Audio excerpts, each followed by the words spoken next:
Good morning, art fans. This is Sophia Lacroix, your favorite artist. It's Christmas Eve.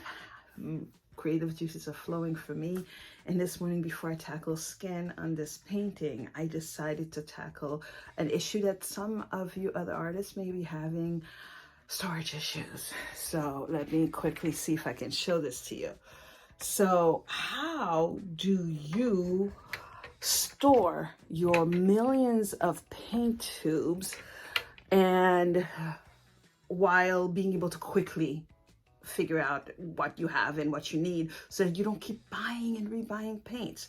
So the solution I came up with after thinking about this all night is I have an old long box that I use for printing, shipping, a shipping box. And I went to Home Depot early this morning because, we heard thump. My daughter's closet rod just fell, so I had to come up with a solution for that. Being an artist, you have to be handy. And so what I came up with is a solution. Our Velcro and Gorilla Glue. So here's a plan. I'm going to take Velcro, one part of a Velcro, put it on one side of the tube, and put the other Velcro on the other side of this, and then be able to stick them and organize them according to colors this way. And also, I had a Lazy Susan. You guys know Lazy Susans, how, so my idea is to put this on the bottom of this so it's sitting there in front of my table, and so I can roll it and just quickly be able to find what I need and sort them according to colors so it's not too cluttered. So I'm going to get going on doing this, and then I'll give you an update, okay? Good morning, art fans. This is Sophia Lacroix, your favorite artist. It's Christmas Eve. Creative juices are flowing for me. And this morning, before I tackle skin on this painting, I decided to tackle an issue that some of you other artists may be having, storage issues. So let me quickly see if I can show this to you. So how do you store your millions of paint tubes and while being able to quickly figure out what you have and what you need so that you don't keep buying and rebuying paints? So the solution I came up with after thinking about this all night is I have an old long box that I use for printing, shipping, a shipping box. And I went to Home Depot early this morning because, we heard thump. My daughter's closet rod just fell, so I had to come up with a solution for that. Being an artist, you have to be handy. And so what I came up with is a solution. Our Velcro and Gorilla Glue. So here's a plan. I'm going to take Velcro, one part of a Velcro, put it on one side of the tube, and put the other Velcro on the other side of this, and then be able to stick them and organize them according to colors this way. And also, I had a Lazy Susan. You guys know Lazy Susans, how, so my idea is to put this on the bottom of this so it's sitting there in front of my table, and so I can roll it and just quickly be able to find what I need and sort them according to colors so it's not too cluttered. So I'm going to get going on doing this, and then I'll give you an update, okay? So first thing first is that we have to put the Gorilla Glue onto the bottom of the box. So put on my eyes. I think we have to cut this, and I don't know if this will work to cut it, but it's worth a shot. If not, I'm sure, there we go. See that? You just twist. I'm assuming that will work, hopefully. And let's see. If not, there's always something sharp. Let's test it out. Bingo! We have glue. So let me get some paper, it's an eye irritant, so you have to be really, really careful.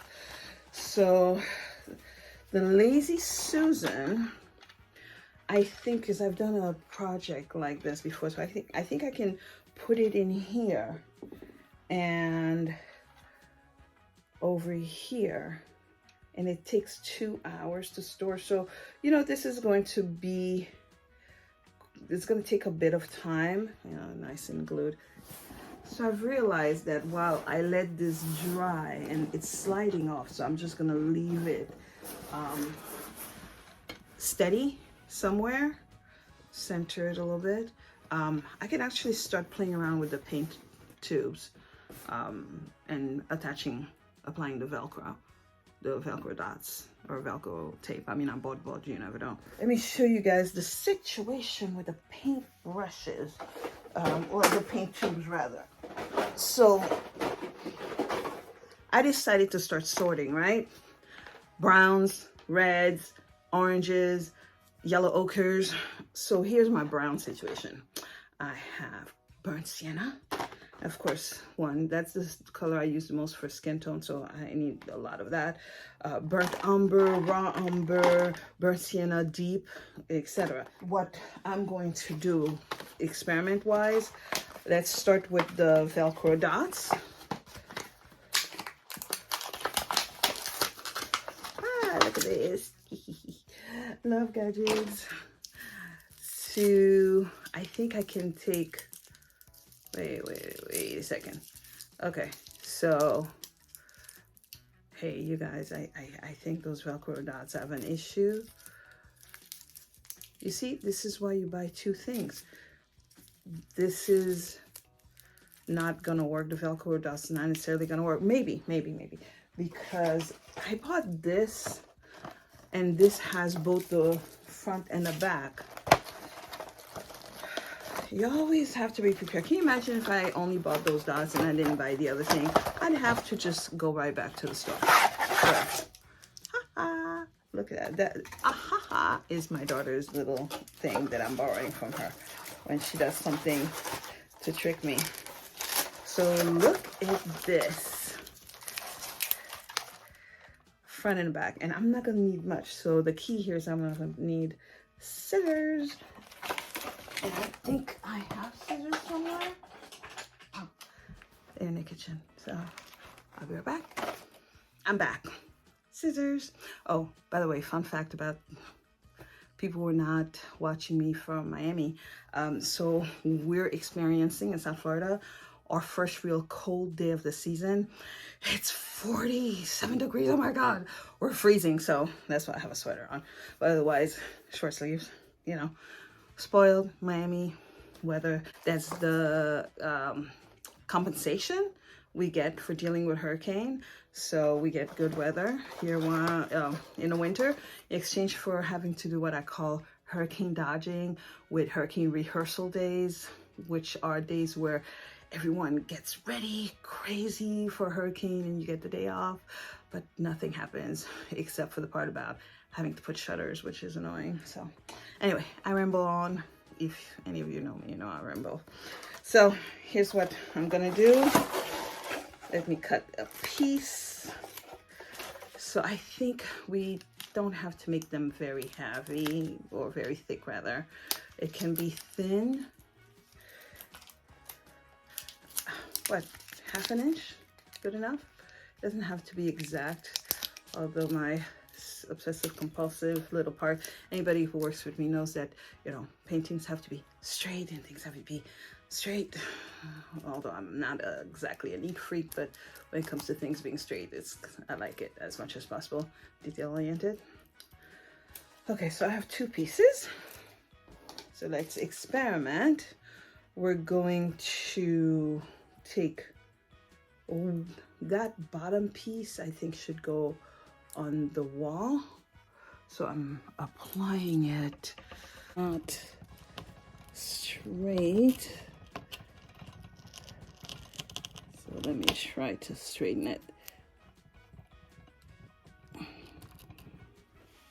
And the other piece would be in the back of this.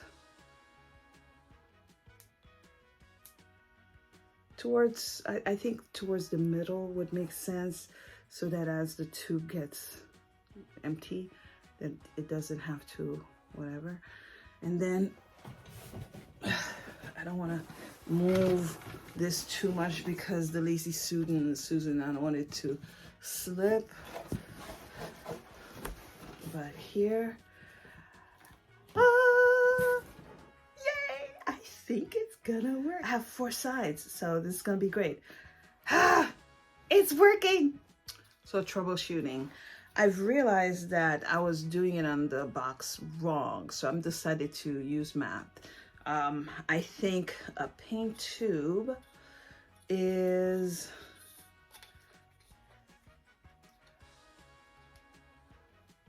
4.5 inches. So I think that if I space them out 6 inches each, as in where I'm going to hang this, because you know I realize that this is the bottom, so I would have to just space these 6 inches in between. So I'm just gonna mark the thing.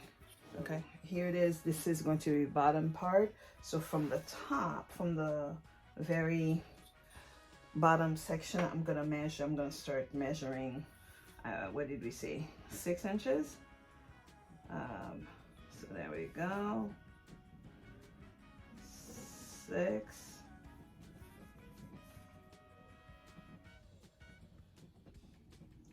12.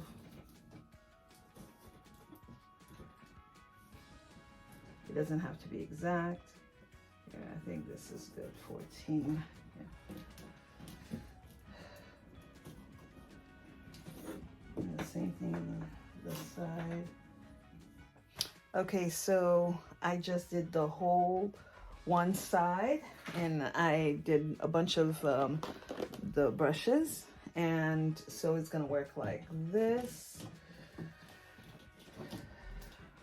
As you can tell, it's sturdy enough.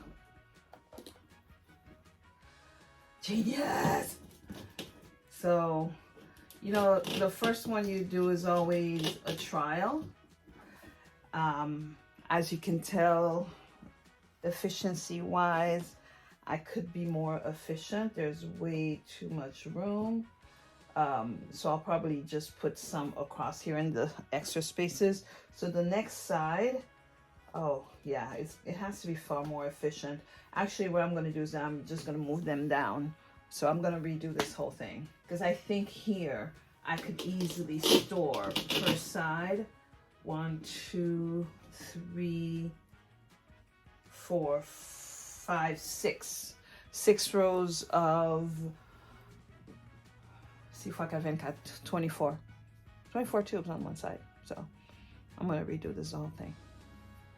So my progress so far, I have done this whole side, and I'm doing another side. Actually, there's 2 sides, and this is still needs to dry a little more. I think it's about like 10:30 or 11 o'clock right now, and so I will continue. So it's been a couple of hours, and the Lazy Susan has dried enough so that you can see. It'll dry even better overnight.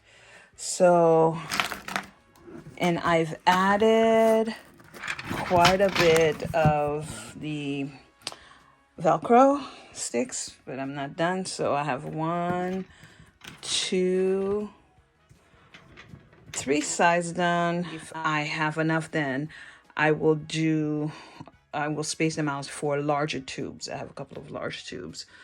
Okay, so looking good so far. I think this will work. And you know, in the middle, I'm going to use it for storage to add weight to this, but because you need some balance so it doesn't tip over. Okay, this is fun. Oh, and the next important part is sorting the paint tubes according to colors. So reds together and blues together, greens together, which is the whole point of this whole thing. Lots of paint tubes all over. Fun, fun, fun. So here it is, everyone. My creation, my tower of oil paint tubes on a Lazy Susan. That's easily turned. So repurposing an old shipping tube, a square shipping tube sent to me by Jill McCandless, my favorite clay printer, my friend. And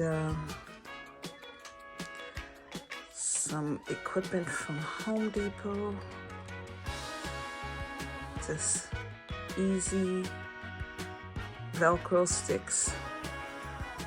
And the Lazy Susan at the bottom, I think I said that, and there we go. It's gonna be easier, and I'm expecting a few more paints from Amazon, so which I'll add to this. And you see, you take it off, and easy, and with Gorilla Glue, if the stick comes off, you just put it and let it dry overnight, and boom, you're done. There you go.